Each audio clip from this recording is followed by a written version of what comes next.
ಎಲ್ರಿಗೂ ನಮಸ್ಕಾರ. Topper IAS daily current affairs ಅನಾಲಿಸಿಸ್ಗೆ ಸ್ವಾಗತ. ನಾವಿವತ್ತು ಡಿಸ್ಕಸ್ ಮಾಡ್ತಿರೋಂಥ ಆರ್ಟಿಕಲ್ನ ಹಿಂದೂ ನ್ಯೂಸ್ ಪೇಪರಿಂದ ಸೆಲೆಕ್ಟ್ ಮಾಡ್ಕೊಂಡಿದ್ದೀವಿ. That is 13th May 2021.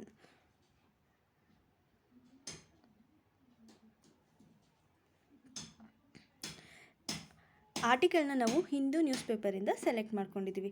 So ನಾವು ಡಿಸ್ಕಸ್ ಮಾಡ್ತಾ ಇರೋಂಥ ಮೊದಲನೇ ಆರ್ಟಿಕಲ್ ಬಂದು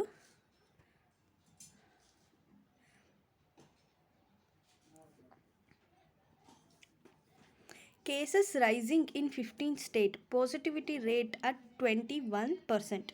ಅಂದರೆ ಇಂಡಿಯಾದಲ್ಲಿ ತುಂಬ ಕೇಸಸ್ ಅಂದರೆ corona cases, COVID-19 positive cases ತುಂಬ ರೈಸ್ ಆಗ್ತಿದೆ. ಯಾವ ರೇಟಲ್ಲಿ ಅಂದರೆ 21% ರೇಟಲ್ಲಿ ಇದು ರೈಸ್ ಆಗ್ತಿದೆ ಅಂತ ಇವರು ಹೇಳ್ತಿದ್ದಾರೆ. 734 ಡಿಸ್ಟಿಕ್ ಇದ್ದು ನಮ್ಮ ಇಂಡಿಯಾದಲ್ಲಿ, ಅದರಲ್ಲಿ 310ನಲ್ಲಿ ನ್ಯಾಷನಲ್ ಆ್ಯಾವ್ರೇಜ್ಗಿಂತ ಜಾಸ್ತಿ ಕೇಸಸ್ಸು ಬರ್ತಿದೆ. ಈಗ ನ್ಯಾಷನಲ್ ಆ್ಯಾವ್ರೇಜು 21% ಇದೆ, ಬಟ್ ಈ ಒಂದು 310 ಡಿಸ್ಟಿಕ್ಕಲ್ಲಿ 21%ಗಿಂತ ಜಾಸ್ತಿ ಕೇಸಸ್ಸು ರೆಕಾರ್ಡ್ ಆಗ್ತಿದೆ ಅಂತ ಹೇಳ್ತಿದ್ದಾರೆ. Since the infection was spreading fast, ಅಂದರೆ ಇನ್ಫೆಕ್ಷನ್ ತುಂಬ ಫಾಸ್ಟಾಗಿ ಸ್ಪ್ರೆಡ್ ಆಗ್ತಿರೋದ್ರಿಂದ, ಅದರಲ್ಲೂ ಈ ಸೆಕೆಂಡ್ ವೇವಲ್ಲಿ RT-PCR ಟೆಸ್ಟ್ ಮತ್ತು ರ್ಯಾಟ್ ಏನಿದೆ ಅದು ತುಂಬ ಜಾಸ್ತಿ ಆಗಿ ಕಂಡಕ್ಟ್ ಮಾಡ್ತಿದ್ದಾರೆ. ಈ ಒಂದು ಟೆಸ್ಟ್ ಜಾಸ್ತಿ ಆಗ್ತಿದೆ, ಇದರಿಂದ ಏನಾಗ್ತಿದೆ, ಬೇಗ ಡಿಟೆಕ್ಟ್ ಆಗ್ತಿದೆ. ಸೊ ಅವರು ಹೋಮಲ್ಲೇ ಐಸೋಲೇಟ್ ಆಗಿ ಅವರು ಟ್ರೀಟ್ಮೆಂಟ್ನ ತಗೊಳ್ತಿದ್ದಾರೆ. ಬಟ್ ಕೆಲವೊಬ್ಬರಿಗೆ ಹೋಮಲ್ಲಿ ಐಸೋಲೇಟ್ ಆಗಲ್ಲ, ಯಾಕೆಂದರೆ ಕೆಲವೊಬ್ಬರಿಗೆ ಬ್ರೀತಿಂಗ್ ಪ್ರಾಬ್ಲಮ್ ಇರ್ಬೋದು, ಇಲ್ಲ ಆಕ್ಸಿಜನ್ ರಿಕ್ವೈರ್ಮೆಂಟ್ ಇರ್ಬೋದು, ICU ರಿಕ್ವೈರ್ಮೆಂಟ್ ಇರ್ಬೋದು, ಅಂಥವರು ಹಾಸ್ಪಿಟಲಿಗೆ ಬರಲೇಬೇಕಾಗುತ್ತೆ. ಮತ್ತು ಈ 24/7 ಅಂದರೆ ರ್ಯಾಪಿಡ್ ಆ್ಯಂಟಿಜನ್ ಟೆಸ್ಟ್ ಏನಿದೆ ಅದನ್ನು 24/7 ಯಾವಾಗ ಬಂದ್ರೂ ಮಾಡಬೇಕು ಅಂತ ಹೇಳಿ ಇವರು ಹೇಳ್ತಿದ್ದಾರೆ. ಅದು ಸಿಟೀಸಲ್ಲಾರು ಆಗಿರ್ಬೋದು, ಟೌನ್ಸಲ್ಲಾರು ಆಗಿರ್ಬೋದು, ವಿಲೇಜಸಲ್ಲಾಗಿರ್ಬೋದು, ಎಲ್ಲಿ ಹೋದ್ರೂ 24/7 ಯಾವಾಗೇ ಹೋದ್ರೂ ಇದನ್ನು ಕಂಡಕ್ಟ್ ಮಾಡಬೇಕಂತ ಅವರು ಹೇಳ್ತಿದ್ದಾರೆ. ಯಾಕೆ ಇದು ತುಂಬ ವರಿಯಿಂಗ್ ಮ್ಯಾಟರ್ ಆಗಿದೆ ಅಂದರೆ, ಈಗ ಎಕ್ಸಾಂಪಲು ಗೋವಾದಲ್ಲಿ ತೊಗೊಳ್ಳಿ, ಎಷ್ಟು ಪಾಸಿಟಿವಿಟಿ ಕೇಸ್ ಬರ್ತಿದೆ ಅಂದರೆ 49.6, ಅಂದರೆ ನ್ಯಾಷನಲ್ ಆ್ಯಾವ್ರೇಜ್ ಎಷ್ಟಿದೆ 21% ಇದೆ, ಗೋವಾದಲ್ಲಿ 49.6% ಇದೆ. So it is not good. Even Puducherry ತೊಗೊಂಡ್ರೆ 42.8 ಇದೆ, ವೆಸ್ಟ್ ಬೆಂಗಾಲ್ ತೊಗೊಂಡ್ರೆ 34.4 ಇದೆ, ಹರಿಯಾಣ ತೊಗೊಂಡ್ರೆ 34.3% ಇದೆ, ಕರ್ನಾಟಕ 32.4 ಇದೆ. ಸೊ ಈ ಒಂದು 5 ಸ್ಟೇಟ್ಸು ಟಾಪ್ ಪ್ರಿಯಾರಿಟಿನಲ್ಲಿದ್ದಾರೆ, ಹೈಯೆಸ್ಟ್ ನಂಬರ್ ಆಫ್ ಕೇಸಸ್. ಅದೇ ಲೋಯೆಸ್ಟ್ ನಂಬರ್ ಆಫ್ ಕೇಸಸ್ಸು ಕೂಡ ಬರ್ತಿದೆ. ಎಕ್ಸಾಂಪಲ್ ಮೇಘಾಲಯ ತೊಗೊಳ್ಳಿ, ನ್ಯಾಷನಲ್ ಆ್ಯಾವ್ರೇಜ್ಗಿಂತ ಕಮ್ಮಿ ಇದೆ, 15.5 ಇದೆ.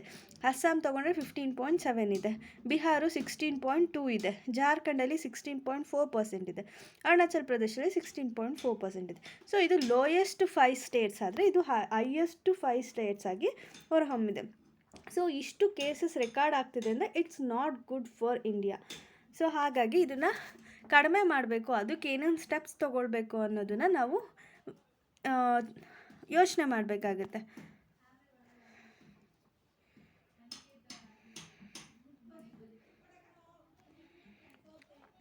ಇಂಡಿಯಾದಲ್ಲಿ ಅವೈಲಬಲ್ ಇರೋಂಥ ಟೆಸ್ಟು ಯಾವ್ದ್ಯಾವುದು?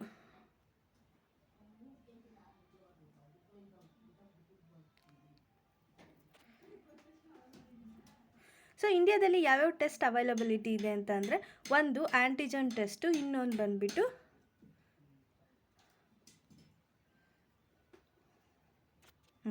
ಒಂದು ಆ್ಯಂಟಿಜನ್ ಟೆಸ್ಟ್ ಆದರೆ ಇನ್ನೊಂದು PCR ಅಂದರೆ RT-PCR ಟೆಸ್ಟು ಅವೈಲಬಲ್ ಇದೆ. ಸೊ ಆ್ಯಂಟಿಜನ್ ಟೆಸ್ಟ್ ಅಂದರೆ ಏನು, PCR ಟೆಸ್ಟ್ ಅಂದರೆ ಏನು, ಯಾವುದು ಜಾಸ್ತಿ ಎಫಿಷಿಯೆಂಟು, ಯಾವುದನ್ನ ನಾವು ಇಂಡಿಯಾದಲ್ಲಿ ಜಾಸ್ತಿ ಯೂಸ್ ಮಾಡ್ತಿದ್ದೀವಿ? ಆ್ಯಂಟಿಜನ್ ಟೆಸ್ಟ್ ಅಂದರೆ it detects the protein fragment specific to corona virus. ಅಂದರೆ ಇದು ವೈರಸ್ನ ಡಿಟೆಕ್ಟ್ ಮಾಡಲ್ಲ, ವೈರಸ್ಸಿಗೆ ರಿಲೇಟೆಡ್ ಆಗಿರುವಂಥ ಪ್ರೋಟೀನ್ ಫ್ರಾಗ್ಮೆಂಟ್ನ ಡಿಟೆಕ್ಟ್ ಮಾಡುತ್ತೆ. ಓಕೆನಾ?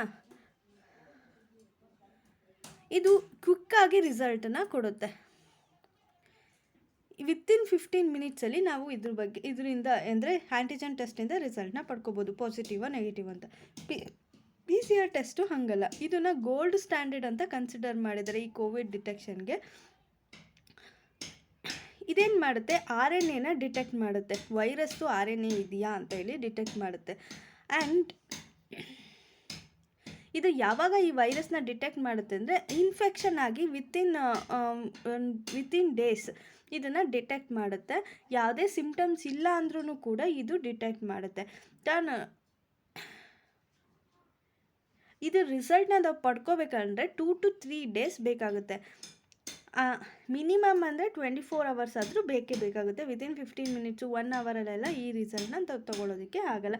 ಈವನ್ ಒಂದೊಂದ್ಸಲಿ ವೀಕ್ ಕೂಡ ಆಗ್ಬೋದು.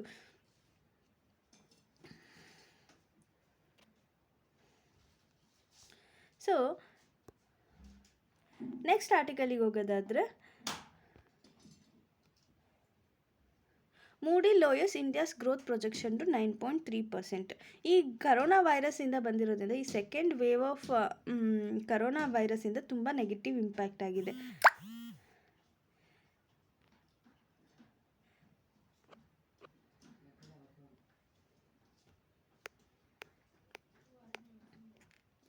ಈ ಸೆಕೆಂಡ್ ವೇವ್ ಆಫ್ ಕರೋನಾ ವೈರಸ್ಸಿಂದ ತುಂಬ ನೆಗೆಟಿವ್ ಇಂಪ್ಯಾಕ್ಟ್ ಆಗಿದೆ, ಎಸ್ಪೆಷಲಿ ಕ್ರೆಡಿಟ್ ಪ್ರೊಫೈಲ್ ಆಫ್ ಇಂಡಿಯಾಗೆ. ಇದೇನು ಮಾಡ್ತಿದೆ, ಎಕನಾಮಿಕ್ ಗ್ರೋತ್ ಮೇಲೆ ತುಂಬ ಇಂಪ್ಯಾಕ್ಟ್ ಮಾಡ್ತಿದೆ. ಡೆಪ್ಟ್ ಬರ್ಡನ್ ಜಾಸ್ತಿ ಆಗ್ತಿದೆ, ಫೈನಾನ್ಷಿಯಲ್ ಸಿಸ್ಟಮ್ ವೀಕ್ ಆಗ್ತಿದೆ, ಪಾಲಿಸಿ ಮೇಕಿಂಗ್ ಇನ್ಸ್ಟಿಟ್ಯೂಷನ್ಸು ತುಂಬ ಸ್ಟ್ರಗಲ್ ಆಗ್ತಿದೆ. ಸೊ ಅಂದರೆ ರಿಸ್ಕು ತುಂಬ ಜಾಸ್ತಿ ಆಗ್ತಿದೆ. ಈವನ್ ಪ್ಯಾಂಡಮಿಕ್ಕು ಕೂಡ ತುಂಬ ಫಾಸ್ಟಾಗಿ ಸ್ಪ್ರೆಡ್ ಆಗ್ತಿದೆ. ಇದನ್ನು ಕೂಡ ಕಂಟ್ರೋಲ್ ಮಾಡೋಕ್ಕಾಗ್ತಿಲ್ಲ. ಒಂದು ಕಡೆ ಪ್ಯಾಂಡಮಿಕ್ನ ಕಂಟ್ರೋಲ್ ಮಾಡಬೇಕಂತ ಸ್ಟೆಪ್ಸ್ ತೊಗೊಳ್ತಿದೆ, ಇನ್ನೊಂದು ಕಡೆ ಎಕನಾಮಿ ಕಾಂಟ್ರಾಕ್ಟ್ ಆಗ್ತಿದೆ. ಸೊ ಈ ಎಕನಾಮಿ ಮೇಲೂ ನಾವು ಕಾನ್ಸಂಟ್ರೇಟ್ ಮಾಡಬೇಕು. ಈ ಕಡೆ ಪ್ಯಾಂಡಮಿಕ್ನ ಸ್ಪ್ರೆಡ್ ಆಗೋದನ್ನು ರೆಡ್ಯೂಸ್ ಮಾಡೋದು ಕೂಡ ನಮ್ಮದು ಮೇನ್ ಇಂಟೆನ್ಷನ್ ಆಗಿದೆ. ಸೊ ಎರಡೂ ಕಡೆ ನಾವು ಕಾನ್ಸಂಟ್ರೇಟ್ ಮಾಡಬೇಕಾಗಿರೋದ್ರಿಂದ ಇದು ತುಂಬ ಬರ್ಡನ್ ಆಗ್ತಿದೆ ಅಂತ ಹೇಳ್ತಿದ್ದಾರೆ. ಸೊ ಇವ್ರು ಏನು ಹೇಳ್ತಿದ್ದಾರೆ ಅಂದರೆ, ಗೌರ್ಮೆಂಟು ಫಿಸಿಕಲ್ ಡೆಫಿಸಿಟ್ಟು ಎಷ್ಟಿದೆ ಅಂದರೆ 11.8% ಆಫ್ GDP ಇದೆ ಅಂತ ಹೇಳ್ತಿದ್ದಾರೆ. 2021-22ಗೆ ಎಷ್ಟು 11.8% ಆಗುತ್ತೆ ಅಂತ ಹೇಳ್ತಿದ್ದಾರೆ. ಆದರೆ ಫಸ್ಟು ಇದಕ್ಕಿಂತ ಮುಂಚೆ ಕರೋನಾ ವೈರಸ್ ಬರೋಕ್ಕೂ ಮುಂಚೆ ಏನು ಎಸ್ಟಿಮೇಟ್ ಮಾಡಿದ್ರು ಅಂದರೆ 10.8% ಇರುತ್ತೆ ಅಂತ ಅವ್ರು ಎಸ್ಟಿಮೇಟ್ ಮಾಡಿದರು. ಬಟ್ ಇವಾಗ ಎಷ್ಟಿದೆ ಅಂದರೆ 11.8% ಆಗೋ ಒಂದು ಚಾನ್ಸಸ್ ಇದೆ. ಅಂದರೆ 1% ಇನ್ಕ್ರೀಸ್ ಆಗ್ತಿದೆ ಅಂತ ಹೇಳ್ತಿದ್ದಾರೆ ಡೆಪ್ಟ್ ಬರ್ಡನ್ನು. ಯಾಕೆ ಇದು ಆಗ್ತಿದೆ ಅಂದರೆ, ಸ್ಲೋಯರ್ ಗ್ರೋತ್ ಇದೆ ಕರೋನಾ ವೈರಸ್ಸಿಂದ, ಮತ್ತು wider deficit drive in general ಡೆಪ್ಟ್ ಬರ್ಡನ್ 90% ಆಫ್ GDP. ಅಂದರೆ ಈಗ ಕರೋನಾ ವೈರಸ್ ಜಾಸ್ತಿ ಆಗ್ತಿರೋದ್ರಿಂದ ಗ್ರೋತ್ ತುಂಬ ಕಡಿಮೆ ಆಗ್ತಿದೆ, ಯಾವುದೇ ಎಕನಾಮಿಕ್ ಆ್ಯಕ್ಟಿವಿಟೀಸ್ ನಡೀತಿಲ್ಲ, ಮತ್ತು ಎಲ್ಲರೂ ಸಾಲ ಮಾಡ್ತಿದ್ದಾರೆ, ಮತ್ತು ಯಾರಿಗೂ ಕೆಲಸ ಇಲ್ಲ. ಈವನ್ ಯಾವುದೇ ಎಕನಾಮಿಕ್ ಆ್ಯಕ್ಟಿವಿಟಿ ನಡೆದಿಲ್ಲ ಅಂದರೆ ಇನ್ಕಮ್ ಎಲ್ಲಿಂದ ಬರುತ್ತೆ? ಸೊ ಇನ್ಕಮೇ ಬಂದಿಲ್ಲ ಅಂದರೆ ಈ ಎಕನಾಮಿ ಹೇಗೆ ಗ್ರೋತ್ ಆಗುತ್ತೆ ಅಲ್ವಾ? ಸೊ ಹಾಗಾಗಿ ಇದು ತುಂಬ ಇಂಪಾರ್ಟೆಂಟ್ ಪಾಯಿಂಟ್ ಆಗುತ್ತೆ. ನಾವು ಇದ್ರ ಬಗ್ಗೆ, ಇದು ಕರೆಂಟ್ ಅಫೇರ್ಸ್ ಪಾಯಿಂಟ್ ಆದರೆ ಇದರಲ್ಲಿ ಕೆಲವೊಂದು ಸ್ಟ್ಯಾಟಿಕ್ ಇನ್ಫಾರ್ಮೇಷನ್ನ ತಿಳ್ಕೊಬೇಕಾಗುತ್ತೆ. ಫಿಸ್ಕಲ್ ಡೆಫಿಸಿಟ್ ಏನಿದು? ಫಿಸ್ಕಲ್ ಡೆಫಿಸಿಟ್ ಅಂದರೆ ಏನು? ನಾವು ಈಗ ತಾನೇ ಓದಿದ್ವಿ ಫಿಸ್ಕಲ್ ಡೆಫಿಸಿಟ್ ಜಾಸ್ತಿ ಆಗ್ತಿದೆ ಅಂತ. ಫಿಸ್ಕಲ್ ಡೆಫಿಸಿಟ್ ಅಂದರೆ, ಈಗ ಫಾರ್ ಎಕ್ಸಾಂಪಲ್ ಎಕ್ಸ್ಪೆಂಡಿಚರು ಎಷ್ಟೋ ಇರುತ್ತೆ, ಗೌರ್ಮೆಂಟು 100 rupees ಎಕ್ಸ್ಪೆಂಡಿಚರ್ ಇದೆ ಅಂತ ಅಂದ್ಕೊಂಡ್ರೆ ಗೌರ್ಮೆಂಟು, ನಮ್ಮದು ಗೌರ್ಮೆಂಟು ರೆವಿನ್ಯೂ ಎಷ್ಟಿರುತ್ತೆ?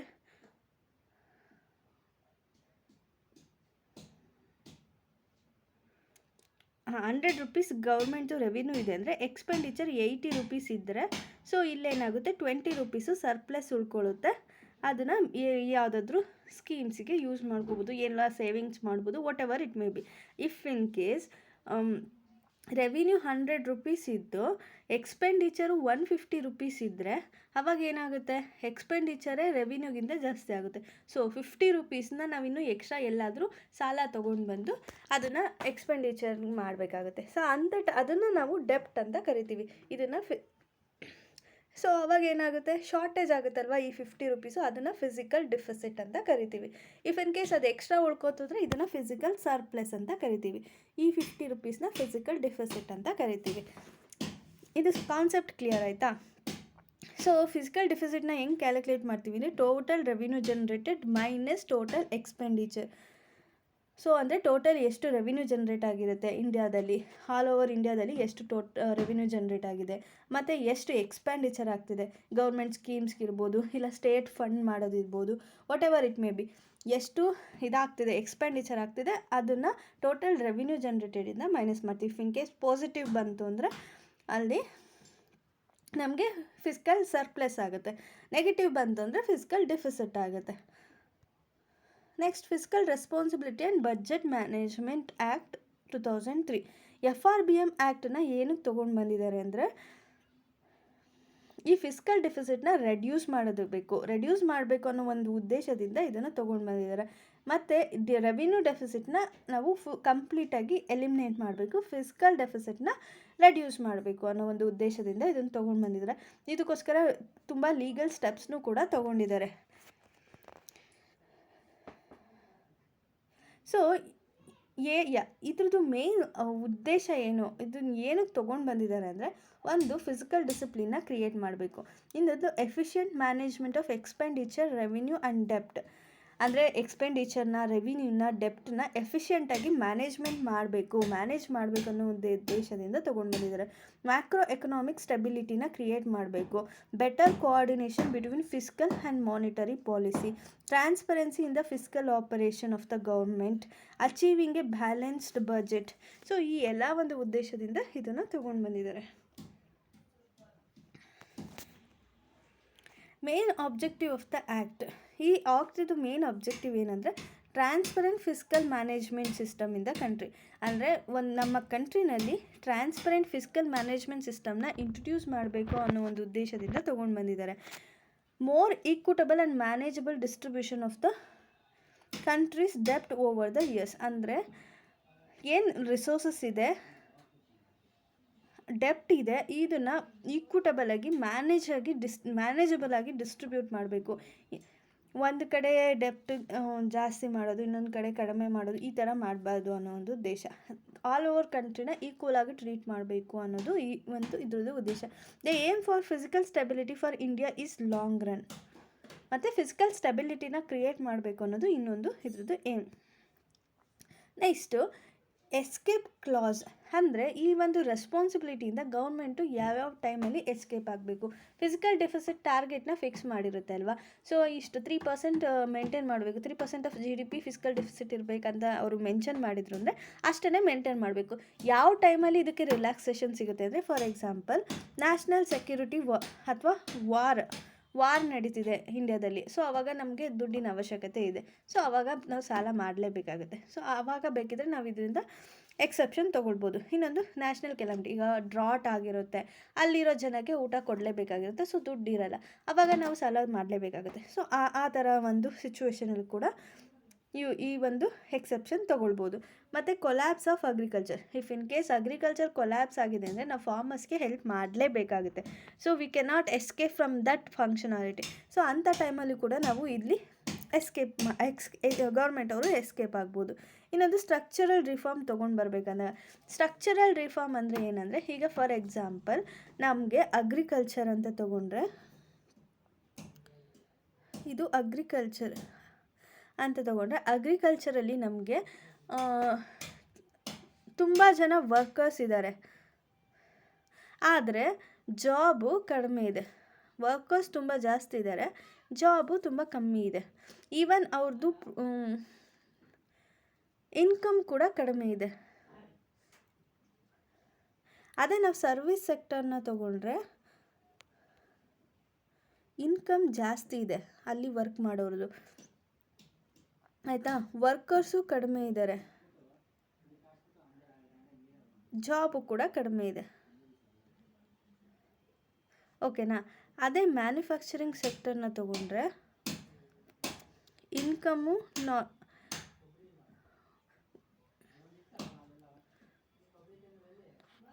ಜಾಬ್ಸು ಜಾಸ್ತಿ ಇದೆ. ಸೊ ಇಲ್ಲಿ ಇಫ್ ಇನ್ ಕೇಸ್ ಜಾಬ್ಸ್ ಇದ್ರೂ ಕೂಡ ಇದಕ್ಕೆ ಸ್ಕಿಲ್ಸ್ ಬೇಕಾಗುತ್ತೆ. ಅಗ್ರಿಕಲ್ಚರ್ ಸೆಕ್ಟರಲ್ಲಿರೋ ಅಂಥವ್ರು ಸರ್ವಿಸ್ ಸೆಕ್ಟರ್ಗೆ ಹೋಗಿ ವರ್ಕ್ ಮಾಡೋದು ತುಂಬ ಕಷ್ಟ. ಯಾಕಂದರೆ ಇಲ್ಲಿ ಈ ಸರ್ವಿಸ್ ಸೆಕ್ಟರ್ ಅಂದರೆ, ಈಗ ಫಾರ್ ಎಕ್ಸಾಂಪಲ್ IT ಸೆಕ್ಟರ್ ಅಂದರೆ ಅಲ್ಲಿ ಇಂಜಿನಿಯರಿಂಗ್ ಆಗಿರಬೇಕು, ಇಲ್ಲ ಸ್ಪೆಸಿಫಿಕ್ ಯಾವುದೋ ಒಂದು ಕ್ವಾಲಿಫಿಕೇಷನ್ನ ತೊಗೊಂಡು ಕೇಳ್ತಾರೆ, ಅವರು ಸ್ಪೆಸಿಫಿಕ್ ನಾಲೆಜ್ನ ಕೇಳ್ತಾರೆ. ಅಗ್ರಿಕಲ್ಚರಲ್ಲಿ ಡಿಸ್ಗೈಸ್ಡ್ ಅನ್ಎಂಪ್ಲಾಯ್ಮೆಂಟ್ ಆಗ್ತಿದೆ. ಡಿಸ್ಗೈಸ್ಡ್ ಅನ್ಎಂಪ್ಲಾಯ್ಮೆಂಟ್ ಅಂದರೆ ಈಗ ಒಬ್ಬರು ಮಾಡೋ ಅಂಥ ಕೆಲಸನ 4 ಜನ ಮಾಡ್ತಿದ್ದಾರೆ. ಸೊ ಅಂದರೆ ಪ್ರೊಡಕ್ಟಿವಿಟಿ ಇನ್ಕ್ರೀಸ್ ಆಗಲ್ಲ, ಬಟ್ ವರ್ಕ್ ನಡೀತಾ ಇದೆ. ಸೊ ಈ ಥರ ಒಂದು ಸಿಚುವೇಷನ್ನಲ್ಲಿ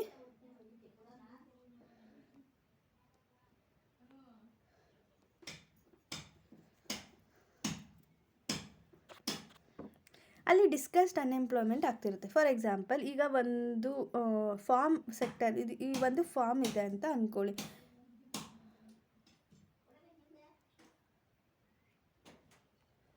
ಇಲ್ಲಿ ಒಂದು ಫಾರ್ಮ್ ಇದೆ, ಇಲ್ಲಿ 2 ಹೆಕ್ಟರ್ಸ್ ಇದೆ ಅಂತ ಅಂದ್ಕೊಳ್ಳಿ. 2 ಹೆಕ್ಟರ್ಸ್ ಇದೆ ಅಂದರೆ ಇಲ್ಲಿ 2 ಮೆಂಬರ್ಸ್ ಮಾತ್ರ ವರ್ಕ್ ಮಾಡಬೇಕಾಗಿರುತ್ತೆ. ಆದರೆ ಅಲ್ಲಿ ಫ್ಯಾಮಿಲಿ ಮೆಂಬರ್ಸು 5 ಮೆಂಬರ್ಸ್ ಇರ್ತಾರೆ. ಸೊ 5 ಮೆಂಬರ್ಸು ಇಲ್ಲಿ ವರ್ಕ್ ಮಾಡ್ತಿರ್ತಾರೆ. ಬಟ್ ಈ 2 ಹೆಕ್ಟರಲ್ಲಿ 1 ಟನ್ ರೈಸ್ ಬೆಳೀತಿರ್ತಾರೆ. 2 ಮೆಂಬರ್ಸ್ ಇಲ್ಲಿ ವರ್ಕ್ ಮಾಡಿದ್ರು 1 ಟನ್ ರೈಸೇ ಬರುತ್ತೆ. 5 ಮೆಂಬರ್ಸ್ ವರ್ಕ್ ಮಾಡಿದ್ರು 1 ಟನ್ ರೈಸೇ ಬರುತ್ತೆ. ಸೊ ಹಾಗಾಗಿ ಇಲ್ಲಿ ಏನೇ ಪ್ರೊಡಕ್ಟಿವಿಟಿನಲ್ಲಿ ಇನ್ಕ್ರೀಸ್ ಆಗಲ್ಲ. ಆದರೆ ವರ್ಕ್ ಫೋರ್ಸು ಜಾಸ್ತಿ ಇದ್ದಾರೆ, ಇವ್ರಿಗೆ ವರ್ಕ್ ಬರ್ಡನ್ ಕಮ್ಮಿ ಆಗ್ಬೋದು, ಬಟ್ ನೆಟ್ ಪ್ರೊಡಕ್ಟಿವಿಟಿ ಇದೆಯಲ್ಲ ಅದು ಡಿಕ್ರೀಸ್ ಆಗುತ್ತೆ. ಸೊ ಈ ಥರ ಒಂದು ಡಿಸ್ಗೈಸ್ಡ್ ಅನ್ಎಂಪ್ಲಾಯ್ಮೆಂಟ್ ಇದೆಯಲ್ಲ, ಇದನ್ನು ಸ್ಟ್ರಕ್ಚರಲ್ ಇದನ್ನು ನಾವು ಕಮ್ಮಿ ಮಾಡಬೇಕಂದ್ರೆ ಮ್ಯಾನುಫ್ಯಾಕ್ಚರಿಂಗ್ ಸೆಕ್ಟರ್, ಸರ್ವಿಸ್ ಸೆಕ್ಟರ್ ಅಲ್ಲಿ ಎಂಪ್ಲಾಯ್ಮೆಂಟ್ ಆಪರ್ಚುನಿಟೀಸ್ ಇದೆ, ಬಟ್ ಅದಕ್ಕೆ ಬೇಕಾಗಿರೋಂಥ ಸ್ಕಿಲ್ಸ್ ಇಲ್ಲ. ಸೊ ಈ ಒಂದು ರೀತಿ ಚೇಂಜಸ್ ಏನಾಗಬೇಕಲ್ಲ ಅದನ್ನು ಸ್ಟ್ರಕ್ಚರಲ್ ರಿಫಾರ್ಮ್ಸ್ ಅಂತ ಕರಿತೀವಿ ನಾವು.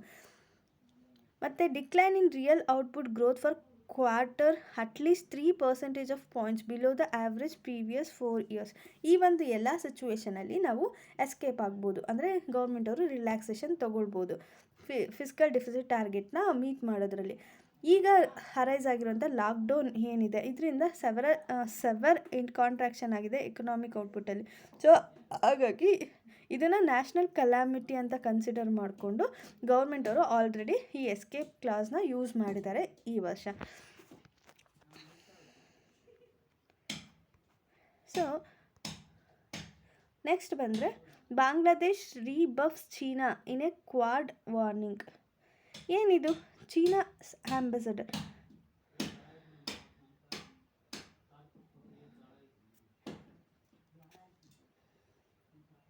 ಏನಿದು, ಯಾಕಿದು ನ್ಯೂಸಲ್ಲಿದೆ ಅಂದರೆ, ಈಗ ಚೀನಾ ಆಂಬಾಸಡರು ಬಾಂಗ್ಲಾದೇಶಿಗೆ ಬಂದಿದ್ದಾರೆ. ಸೊ ಬಾಂಗ್ಲಾದೇಶ ಏನು ಮಾಡ್ತಿದೆ, ಅವ್ರ ಜೊತೆ ಬೈಲ್ಯಾಟ್ರಲ್ ರಿಲೇಷನ್ಶಿಪ್ನ ಬಿಲ್ಡ್ ಮಾಡ್ಕೋತಿದೆ ಅಂತ ಅಂದ್ಕೊಳ್ಳಿ. ಸೊ ಅದಕ್ಕೋಸ್ಕರ ಕ್ವಾಡು ವಾರ್ನ್ ಮಾಡಿದೆ, ಯಾವುದೋ ಒಂದು ಸಣ್ಣ ವಿಷಯಕ್ಕೋಸ್ಕರ ಚೀನಾ ಜೊತೆ ಜಾಯಿನ್ ಮಾಡಿಕೊಂಡು ಬೇರೆ ಕಂಟ್ರಿ ಜೊತೆ ಬೈಲ್ಯಾಟ್ರಲ್ ರಿಲೇಷನ್ಶಿಪ್ನ ಹಾಳು ಮಾಡ್ಕೋಬೇಡಿ ಅಂತ. Bangladesh foreign ministry urged envoys Dhaka to maintain decency in decorum while speaking in public. We are independent and sovereign state, we decide our foreign policy, but yes any country can uphold its position.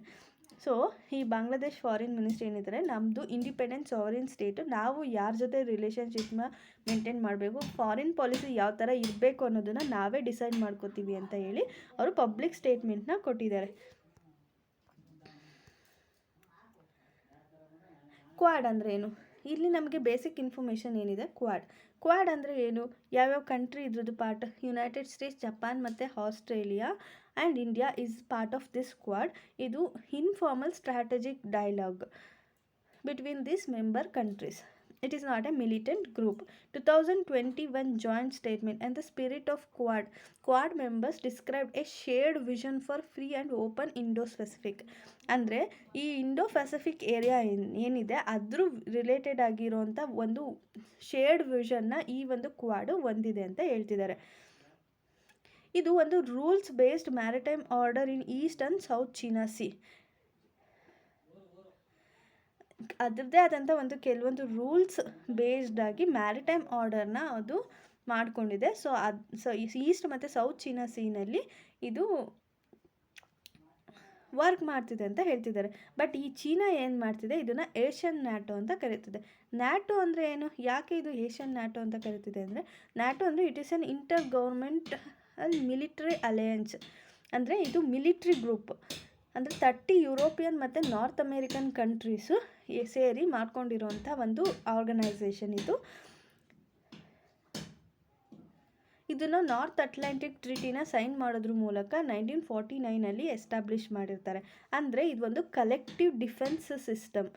ಇದೇನು ಮಾಡುತ್ತೆ ಅಂದರೆ, if in case ಈ member ಕಂಟ್ರಿಗೆ ಯಾವುದೇ ರೀತಿಯಾದಂಥ external ಪಾರ್ಟಿಯಿಂದ ತೊಂದರೆ ಆಯಿತು, military attack ಆಯಿತು ಅಂದರೆ ಆಗ ಈ ಎಲ್ಲ ಕಂಟ್ರಿನೂ ಸೇರಿ ಡಿಫೆನ್ಸ್ ಮಾಡೋದಕ್ಕೆ ಹೆಲ್ಪ್ ಮಾಡಬೇಕಾಗುತ್ತೆ. ಇದು ನ್ಯಾಟೋದು ಒಂದು ಆಬ್ಜೆಕ್ಟಿವ್ ಆಗಿರುತ್ತೆ. ಸೊ ಹಾಗಾಗಿ ಚೀನಾ ಏನು ಮಾಡ್ತಿದೆ, ಈ ಕ್ವಾಡ್ ಅನ್ನೋದು ಕೂಡ ನ್ಯಾಟೋ ಥರನೇ, ಇದು ಏಷ್ಯನ್ ನ್ಯಾಟೋ, ಇದು ಒಂದು ಮಿಲಿಟ್ರಿ ಅಲಯನ್ಸ್ ಅಂತ ಹೇಳ್ತಿದೆ. But quad is not a military alliance. Military cooperation ಮಾಡ್ತಿದ್ದಾರೆ, but it's not a military alliance. Next article ಬಂದರೆ road accident. Supreme Court calls for hike in compensation to self deceased age below 40. So ಅಂದರೆ ಒಂದು road accident ಆಗಿರುತ್ತೆ, ಅವರು self employed women ಆಗಿರ್ತಾರೆ, ಅವರು 40 ಇಯರ್ಸ್ಗಿಂತ ಕೆಳಗಿರ್ತಾರೆ, ಅಂದರೆ ಅವ್ರ ಏಜು ಬಿಲೋ 40 ಇಯರ್ಸ್ ಇರುತ್ತೆ.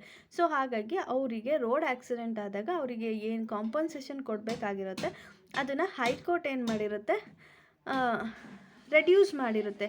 ಏನಕ್ಕೋಸ್ಕರ ಅಂದರೆ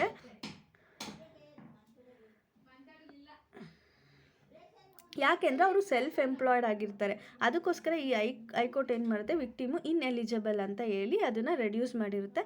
ಯಾಕೆಂದರೆ 50% ಅವ್ರ ಪರ್ಸ್ನಲ್ ಯೂಸಿಗೆ ಅವರು ಇದು ಮಾಡ್ತಿರ್ತಾರೆ. ಸೊ ಹಾಗಾಗಿ ಇದನ್ನು ರೆಡ್ಯೂಸ್ ಮಾಡಿರ್ತಾರೆ. But apex court, supreme court ಏನು ಹೇಳಿದೆ, ಹೈಕೋರ್ಟ್ ಕನ್ಕ್ಲೂಷನ್ಸ್ನ ತಪ್ಪು ಅಂತ ಹೇಳಿ ಪರ್ಸ್ನಲ್ ಮತ್ತು ಅವ್ರದ್ದು ಲಿವಿಂಗ್ ಎಕ್ಸ್ಪೆನ್ಸಸ್ಗೆ ಜಸ್ಟ್ 1/3 ಅವರು ಕಟ್ ಮಾಡಬೇಕು, 40% ಏನು ರೈಸ್ ಮಾಡಬೇಕು ಅಂತ ಹೇಳಿ ಅವರು ಡಿಸಿಷನ್ ತಗೊಳ್ತಾರೆ. ಸೊ ಏನಕ್ಕೋಸ್ಕರ 40% ಅಡಿಷನ್ ಮಾಡಬೇಕಂತ ಅಂದರೆ ಅವ್ರ ಫ್ಯೂಚರ್ ಪಾಸ್ಪೆಕ್ಟಿಗೋಸ್ಕರ ಇದನ್ನು ಕೊಡಬೇಕು. ಅವ್ರ ಪರ್ಸ್ನಲ್ ಎಕ್ಸ್ಪೆನ್ಸಸ್ಗೆ ಜಸ್ಟ್ 1/3 ಹೋದ್ರೂ ಇನ್ನು ಇದ್ದಿದ್ದು ಅವ್ರ ಫ್ಯೂಚರ್ ಅಂದರೆ ಅವ್ರ ಮನೆ ನೋಡ್ಕೊಳ್ಳೋದಕ್ಕೆ ಹೆಲ್ಪ್ ಆಗ್ತಿತ್ತು. ಈಗ ಅವ್ರ ಡೆತ್ ಆಗಿರೋದ್ರಿಂದ ಅವ್ರ ಫ್ಯಾಮಿಲಿ ಮೆಂಬರ್ಸ್ಗೆ ಈ ಕಾಂಪನ್ಸೇಷನ್ನ ಕೊಡಬೇಕಂತ ಹೇಳಿ ಸುಪ್ರೀಂ ಕೋರ್ಟು ತೀರ್ಪನ್ನು ಕೊಟ್ಟಿದೆ. ಇದು ಇದ್ದೇ ಇರೋ ಇನ್ನೊಂದು ಉದ್ದೇಶ ಅಂದರೆ ಸೆಲ್ಫ್ ಎಂಪ್ಲಾಯ್ಮೆಂಟ್ ಇರೋದ್ರಿಂದ ಅವರು ಆ ಎಂಪ್ಲಾಯ್ಮೆಂಟ್ನ ಅವರು ಇಂಪ್ರೂವ್ ಮಾಡ್ಕೋಬೋದಿತ್ತು. ಈಗ ಅವರಿಗೆ 10,000 ಇನ್ಕಮ್ ಬರ್ತಿರ್ಬೋದು, ಇನ್ನು 3 to 4 ಇಯರ್ಸಲ್ಲಿ ಅವರು ಅದನ್ನು ಇಂಪ್ರೂವ್ ಮಾಡಿ ಅವ್ರದ್ದು 1 lakh ಇನ್ಕಮ್ ಬರೋ ಥರ ಮಾಡ್ಕೊಳ್ಬೋದಿತ್ತಲ್ವ. ಸೊ ಹಾಗಾಗಿ ಅವರಿಗೆ ಕಾಂಪನ್ಸೇಷನ್ ಕಡಿಮೆ ಮಾಡಬಾರ್ದು ಅನ್ನೋ ಒಂದು ಉದ್ದೇಶದಿಂದ ಸುಪ್ರೀಂ ಕೋರ್ಟು ಈ ತೀರ್ಪನ್ನು ಕೊಟ್ಟಿದೆ. Next DCGI approves phase 2/3 clinical trial Covaxin in age group of 2 to 18 years. ಈಗ ನಾವು ಈ ಕೋವಿಡ್ ವ್ಯಾಕ್ಸಿನ್ಸ್ ಏನಿದೆ, ಫಸ್ಟು ನಾವು ಅಬೋವ್ 45 ಇಯರ್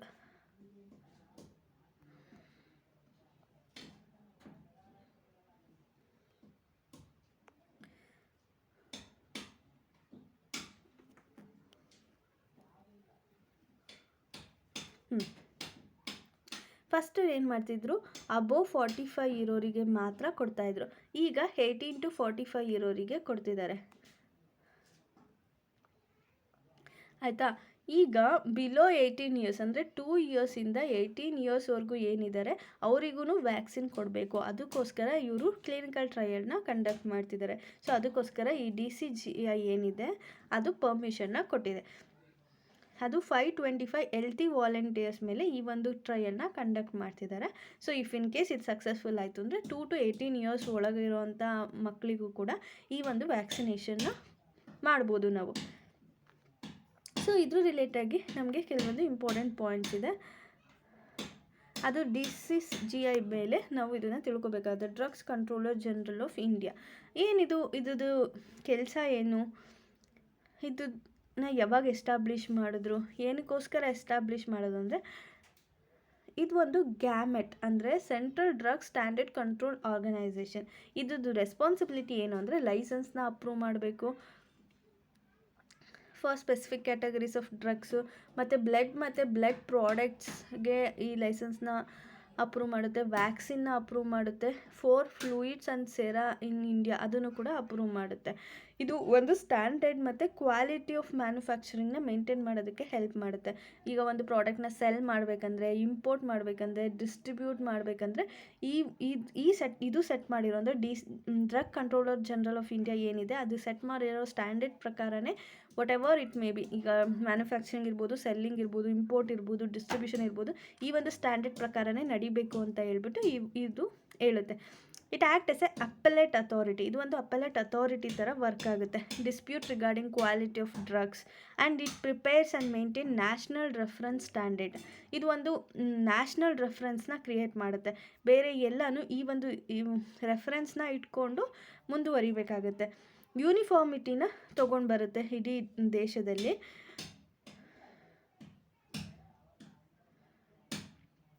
ಓಕೆನಾ. ನೆಕ್ಸ್ಟ್ ಬಂದರೆ ನಾವು black fungus scare looms among patient and oxygen support for long. ಏನಿದು ಬ್ಲ್ಯಾಕ್ ಫಂಗಸ್? ಈ ಮ್ಯೂಕೋಮಿಕೋಸಿಸ್ ಅಥವಾ ಬ್ಲ್ಯಾಕ್ ಫಂಗಸ್ ಅಂತ ಏನಿದೆ, ಇದನ್ನು ನಾವು ಎಲ್ಲಿ ಅಬ್ಸರ್ವ್ ಮಾಡ್ತೀವಿ ಅಂದರೆ ಮನೆಯಲ್ಲಿ ಬ್ರೆಡ್ ತಂದಿಟ್ಟರೆ, ತುಂಬ ದಿನ ಬ್ರೆಡ್ ಇಟ್ಟರೆ ಅದ್ರ ಮೇಲೆ ಒಂದು ಅಂದರೆ ಬ್ಲ್ಯಾಕ್ ಕಲರ್ ಬೆಳ್ಕೊಳ್ಳುತ್ತಲ್ವ. ಸೊ ಅದನ್ನು ನಾವು ಈ ಬ್ಲ್ಯಾಕ್ ಫಂಗಸ್ ಅಂತ ಕರಿತೀವಿ. ನೀವು ಮನೇಲಿ ಅಬ್ಸರ್ವ್ ಮಾಡಿರ್ತೀರ. ಈ ಬ್ಲ್ಯಾಕ್ ಫಂಗಸ್ಸು ಮಾಯ್ಶ್ಚರ್ ಕಂಟೆಂಟ್ ಎಲ್ಲಿ ಜಾಸ್ತಿ ಇರುತ್ತೆ ಅಲ್ಲಿ ಇದು ಬೆಳೆಯುತ್ತೆ. ಸೊ ಹಾಗಾಗಿ ಈ ಒಂದು ಆಕ್ಸಿಜನ್ ಏನಿರುತ್ತೆ, ಈಗ ಕೋವಿಡ್ ಪೇಷಂಟು ಬ್ರೀತಿಂಗ್ ಪ್ರಾಬ್ಲಮ್ ಇರೋರಿಗೆ ಆಕ್ಸಿಜನ್ ಸಪ್ಲೈ ಮಾಡ್ತಿರ್ತೀವಿ. ಆಕ್ಸಿಜನ್ ಸಪ್ಲೈ ಮಾಡ್ತಿದ್ದೀವಿ ಅಂತ ಅಂದಾಗ ಈ ಆಕ್ಸಿಜನ್ಗೆ ನಾವು ಡಿಸ್ಟೈಲ್ ವಾಟರ್ನ ಹಾಕಬೇಕಾಗುತ್ತೆ. ಇಫ್ ಇನ್ ಕೇಸ್ ಡಿಸ್ಟೈಲ್ ವಾಟರ್ ಬದಲು ನಾವು ನಾರ್ಮಲ್ ವಾಟರ್ನ ಅಥವಾ ಇಂಪ್ಯೂರ್ ವಾಟರ್ನ ಮಿಕ್ಸ್ ಮಾಡಿದ್ದೀವಿ ಆಕ್ಸಿಜನ್ಗೆ ಅಂತ ಅಂದಾಗ ಆವಾಗ ಅವರಿಗೆ ಈ ಒಂದು ಬ್ಲ್ಯಾಕ್ ಫಂಗಸ್ ಅಥವಾ ಮ್ಯೂಕೋರ್ಮೋಕೋಸಿಸ್ ಅನ್ನೋ ಒಂದು ಕಾಯಿಲೆ ಅವರಿಗೆ ಬರುತ್ತೆ. ಸೊ ಇದು ಓಕೆನಾ. ಇದು ಎಲ್ಲಿ ನಾವು ಡಿಟೆಕ್ಟ್ ಮಾಡಿದ್ದೀವಿ ಅಂದರೆ ಈಗ ಫಾರ್ ಎಕ್ಸಾಂಪಲ್ ನಾರ್ತನ್ ಇಂಡಿಯಾದಲ್ಲಿ ಕೆಲವೊಂದು ಸ್ಟೇಟಲ್ಲಿ ಮತ್ತು ಸೌತರ್ನ್ ಇಂಡಿಯಾದಲ್ಲಿ ಹೈದ್ರಾಬಾದಲ್ಲಿ ನಾವು ಇದನ್ನು ಡಿಟೆಕ್ಟ್ ಮಾಡಿದ್ದೀವಿ. ಸೊ ಇದರಿಂದ ಏನು ಪ್ರಾಬ್ಲಮ್ ಆಗುತ್ತೆ, ಏನು ಇದ್ರದ್ದು ಕಾಸಸ್ ಏನಂದರೆ, ಇಫ್ ಇನ್ ಕೇಸ್ ಈ fungal disease black fungus disease ಬಂದಿದೆ ಅಂದರೆ ಅವರು ವಿಷನ್ನ ಕಳ್ಕೊತಾರೆ. ಎರಡೂ ಕಣ್ಣು ಕಾಣಿಸ್ದಲೇ ಇರೋ ಥರ ಆಗ್ಬೋದು. ಇಲ್ಲ ಅಂದರೆ ಅವರು ಡೆತ್ತು ಕೂಡ ಆಗ್ಬೋದು. ಈ ಒಂದು ಫಂಗಸ್ಸು ಬ್ರೈನ್ ಅಥವಾ ಲಂಗ್ಸಿಗೆ ರೀಚ್ ಆಯಿತು ಅಂದರೆ ಅವ್ರ ಡೆತ್ ಆಗುತ್ತೆ. ಸೊ ಇದು ತುಂಬ ಡೇಂಜರಸ್ ಕಾಯಿಲೆ ಅಂತಲೇ ನಾವು ಹೇಳ್ಬೋದು.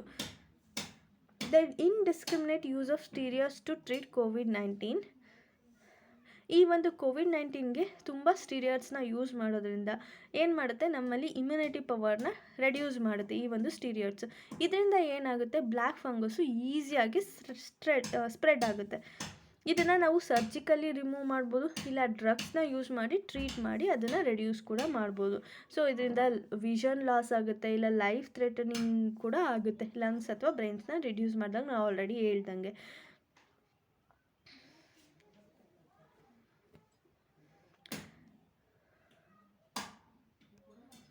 ಸೊ ಇದು ಏನು ಮಾಡುತ್ತೆ ಅಂದರೆ, ಇದು ಬಂದಿದೆ ಅಂತ ನಾವು ತಿಳ್ಕೊಬೇಕಂದ್ರೆ ಇದು ಸ್ಕಿನ್ನಲ್ಲಿ ಬ್ಲ್ಯಾಕ್ ಪ್ಯಾಚಸ್ನ ಕ್ರಿಯೇಟ್ ಮಾಡುತ್ತೆ. ಇದು ಬಂದಿದೆ ಅನ್ನೋ ಒಂದು ಸಿಂಪ್ಟಮ್ಸ್ ಆಗಿರುತ್ತೆ.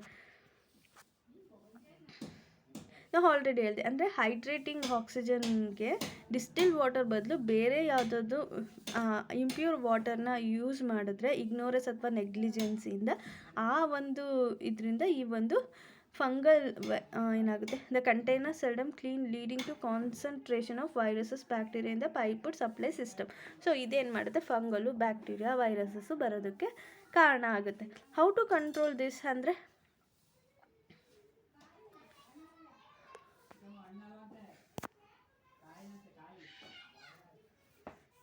ಏನು ಮಾಡಬೇಕು, ಇದನ್ನು ಕಂಟ್ರೋಲ್ ಮಾಡಬೇಕಂದ್ರೆ ಡಾಕ್ಟರ್ಸ್ ಮತ್ತು ನರ್ಸಸ್ ಅವರು ಕಂಟಿನ್ಯೂಸ್ ಆಗಿ ಮಾನಿಟರ್ ಮಾಡ್ತಾ ಇರಬೇಕಾದ್ರೆ ಪೇಷಂಟ್ಸ್ನ, ಅಂದರೆ ನಾಸ್ಟ್ರಿಲ್ ಏರಿಯಾದಲ್ಲಿ ಬ್ಲ್ಯಾಕ್ ಪ್ಯಾಚಸ್ ಬಂದಿದೆಯಾ ಅನ್ನೋದನ್ನು ಅವರು ಕನ್ಫರ್ಮ್ ಮಾಡ್ಕೋತಾ ಇದ್ದರೆ ಇದನ್ನು ನಾವು ಅವಾಯ್ಡ್ ಮಾಡ್ಬೋದು. ಇದು ಒಬ್ಬರಿಂದ ಒಬ್ಬರಿಗೆ ಸ್ಪ್ರೆಡ್ ಆಗ್ದಲೇ ಇರೋದ್ರಿಂದ so it's not that much serious. So ಹಾಗಾಗಿ ಆಕ್ಸಿಜನ್ ಇದನ್ನು ನಮ್ಮ ವೇ ಫಾರ್ವರ್ಡ್ ಏನಿದೆ ಅಂದರೆ, ಆಕ್ಸಿಜನ್ ಮ್ಯಾನುಫ್ಯಾಕ್ಚರ್ ಮಾಡೋದಕ್ಕೆ ಡಿಸ್ಟಿಲ್ ವಾಟರ್ನೇ ಯೂಸ್ ಮಾಡಬೇಕು. ನಮ್ಮ ನೆಗ್ಲಿಜೆನ್ಸಿನ ಸ್ವಲ್ಪ ಕಡಿಮೆ ಮಾಡಬೇಕು. ಈ ಆಕ್ಸಿಜನ್ನ ಏನು ಸಪ್ಲೈ ಮಾಡ್ತಿದ್ದೀವಿ ಆ ಇಕ್ವಿಪ್ಮೆಂಟ್ಸ್ನು ತುಂಬ ಕ್ಲೀನಾಗಿ ಇಟ್ಕೊಳ್ಬೇಕು. ಇನ್ನೊಂದು ಆ್ಯಂಟಿಸೆಪ್ಟಿಕ್ ಸೋಪ್ ಸೊಲ್ಯೂಷನ್ನ ಫ್ರೀಕ್ವೆಂಟಾಗಿ ಯೂಸ್ ಮಾಡಿ ನಾವು ಅದನ್ನು ಕ್ಲೀನ್ ಮಾಡ್ತಾ ಇರಬೇಕು. ಆಕ್ಸಿಜನ್ ಫ್ರೋಂಜಸ್ನ ಅಂದರೆ ಆಕ್ಸಿಜನ್ ಏನು ಸಪ್ಲೈ ಮಾಡ್ತಿರ್ತೀವಿ ಇಕ್ವಿಪ್ಮೆಂಟ್ಸ್ ಇರುತ್ತಲ್ಲ ಅದನ್ನು ಆ್ಯಂಟಿಸೆಪ್ಟಿಕ್ ಸೋಪ್ ಸೊಲ್ಯೂಷನಿಂದ ಫ್ರೀಕ್ವೆಂಟಾಗಿ ಕ್ಲೀನ್ ಮಾಡ್ತಾಯಿದ್ರೆ ಈ ಒಂದು ಕಾಯಿಲೆನ ನಾವು ಅವಾಯ್ಡ್ ಮಾಡ್ಬೋದು. ನೆಕ್ಸ್ಟು ಈ ಕರೋನಾ ವೈರಸ್ ಏನಿದೆ ಈಗ ಪ್ರೆಗ್ನೆಂಟ್ ವುಮೆನ್ಸಲ್ಲಿ ಜಾಸ್ತಿ ಕಾಣಿಸ್ಕೊತಾ ಇದೆ. ಅಂದರೆ ಅವ್ರಿಗೆ ತುಂಬ ಪಾಸಿಟಿವ್ ಕೇಸಸ್ ಬರ್ತಿದೆ ಪ್ರೆಗ್ನೆಂಟ್ ವುಮೆನ್ಸು. ಅದೇ ವೇವ್ 1ನಲ್ಲಿ ಇಷ್ಟೊಂದು ಪಾಸಿಟಿವ್ ಕೇಸಸ್ ಬರ್ತಾ ಇರಲಿಲ್ಲ. But as compared to wave 1, ಈ ವೇವ್ 2ನಲ್ಲಿ ಸೆಕೆಂಡ್ ವೇವಲ್ಲಿ ಪ್ರೆಗ್ನೆಂಟ್ ವುಮೆನ್ನು ತುಂಬ ಕರೋನಾ ವೈರಸ್ ಕೋವಿಡ್-19 ಪ್ಯಾಂಡಮಿಕ್ಕಿಗೆ ತುತ್ತಾಗ್ತಿದ್ದಾರೆ. ಯಾಕೆ ಇದು ಅಂತ ಹೇಳಿದ್ರೆ, ಈಗ ಫಾರ್ ಎಕ್ಸಾಂಪಲ್ 45 ಇಯರ್ಸ್ ಮೇಲಿರೋರಿಗೆ ವ್ಯಾಕ್ಸಿನೇಟ್ ಮಾಡ್ತಿದ್ದಾರೆ. ಈಗ 18 to 45 ಇರೋರಿಗೂ ವ್ಯಾಕ್ಸಿನೇಟ್ ಮಾಡ್ತಿದ್ದಾರೆ. ಬಟ್ ಆದರೆ ಪ್ರೆಗ್ನೆಂಟ್ ವುಮೆನ್ನಿಗೆ ಮತ್ತು ಲ್ಯಾಕ್ಟೇಟಿಂಗ್ ವುಮೆನ್ಸಿಗೆ ಈ ಒಂದು ವ್ಯಾಕ್ಸಿನೇಷನ್ನ ಕೊಡ್ತಾ ಇಲ್ಲ. ಹಾಗಾಗಿ ಇವರು ಜಾಸ್ತಿ ಇನ್ಫೆಕ್ಷನ್ಗೆ ಒಳಗಾಗ್ತಿದ್ದಾರೆ. ಈವನ್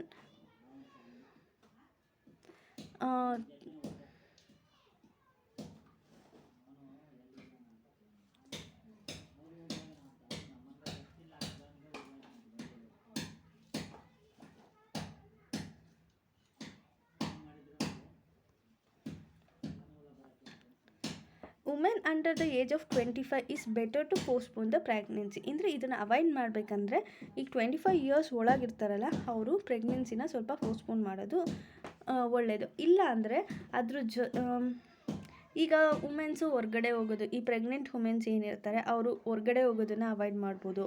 ಇಲ್ಲ ಹೊರ್ಗಡೆ ಹೋಗಲೇಬೇಕಂದ್ರೆ ಮಾಸ್ಕ್ ಹಾಕಬೇಕು, ಮತ್ತು ಸೋಷಿಯಲ್ ಡಿಸ್ಟೆನ್ಸ್ನ ಮೇಂಟೈನ್ ಮಾಡಬೇಕು. ಸೋಷಿಯಲ್ ಗ್ಯಾದರಿಂಗ್ಸ್ನ ಅವಾಯ್ಡ್ ಮಾಡಬೇಕು. ಈಗ ಮಕ್ಕಳನ್ನ ಬೇರೆಯವ್ರಿಗೆ ತೋರಿಸೋದಿರ್ಬೋದು, ಇಲ್ಲ ನೇಮಿಂಗ್ ಸೆರೆಮನಿ, ಅದರ್ ಸೆರೆಮನಿ, ಈ ಥರದ್ದು ಏನಿರುತ್ತೆ, ಬರ್ಡೇಸ್, ಇದನ್ನೆಲ್ಲ ಅವಾಯ್ಡ್ ಮಾಡಬೇಕು. ಸೊ ಇದರಿಂದ ಏನು ಮಾಡ್ಬೋದು, ಈ ಒಂದು ಸ್ಪ್ರೆಡ್ ಆಫ್ ಇನ್ಫೆಕ್ಷನ್ಸ್ನ ಸ್ವಲ್ಪ ಕಡಿಮೆ ಮಾಡ್ಬೋದು.